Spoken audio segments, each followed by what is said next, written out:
Have you ever dealt with depression? Do you know anybody that dealt with depression? And how do you get out of it? I'm bipolar. Yeah? Yeah, I'm bipolar. So how do you explain to people, how do you explain what the bipolar is, and explain how do you deal with these things when you get depressed or whatever? What are some good coping mechanisms that you use?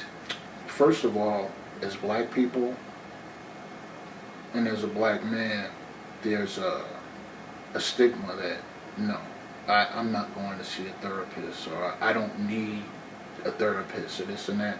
And early on in my bipolar condition, when I saw a therapist initially, he told me, Thomas, you might need medicine. I was like, I'm not seeing you no more. I didn't need I got a scholarship on my own. I did this and that. I don't need any medicine. But you know what?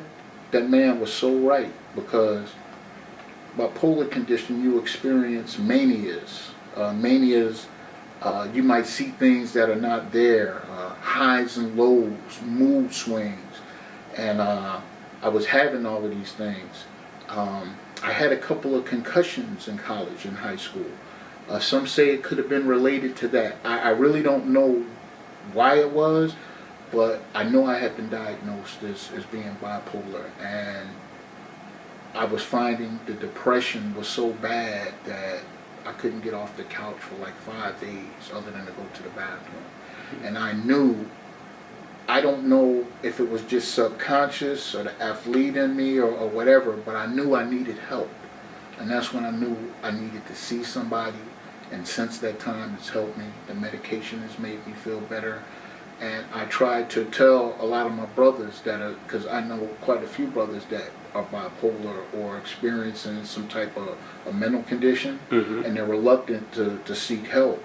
And I try my best to tell them, no, that's the best thing you can do, is sit down and talk to somebody. And maybe there's medications out there that can help you not to lay on the couch for 3 or 4 days in a row. And just to try to guide them, because I experienced, see, I'm a big person on, if I experienced it and made it through it, I want to give the others that are experiencing the same thing, to let them know that it's a way out of this, especially if it's something negative like bipolar, depression, or any type of mental illness.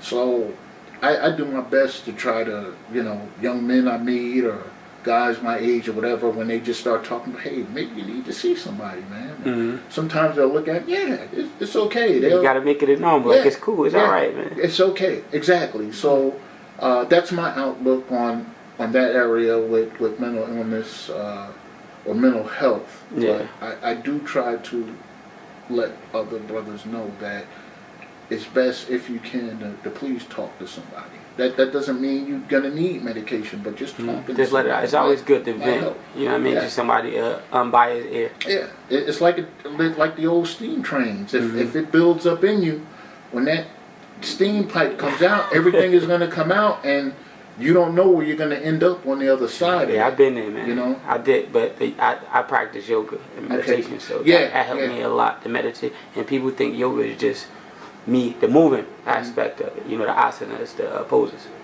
It's not. Yeah. Well, that's not the best part for me. Yeah. Somebody that maybe to me it's just the actual just stillness and being present. Yeah.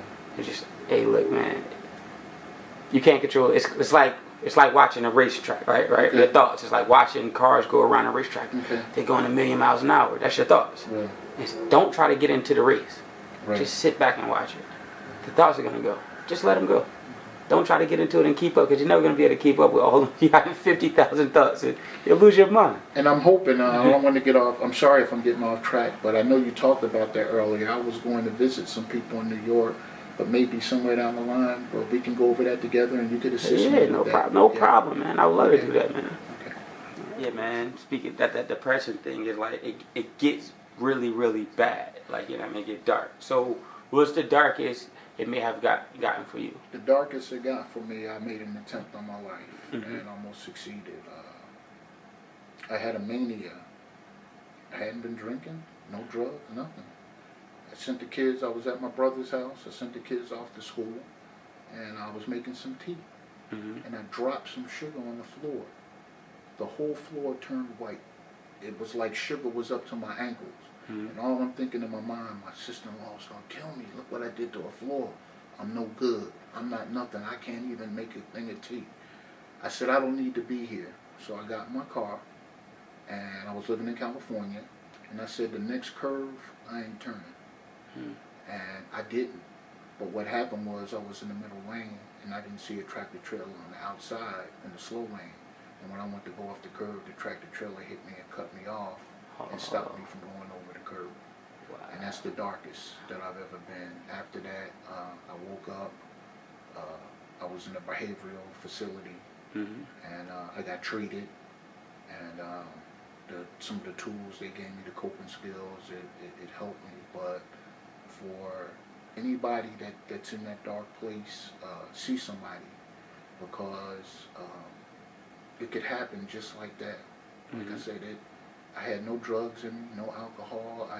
My mind just snapped, and I just didn't want to be here. So this message is for anybody out there. If you're feeling like that, please, please, please talk to somebody, call a crisis line, do something. Don't just let it engulf you, because it'll take you there. And I thank God that I'm here today, that God put that tractor trailer there to stop me from going off the cliff, because I made a beeline to go off the cliff.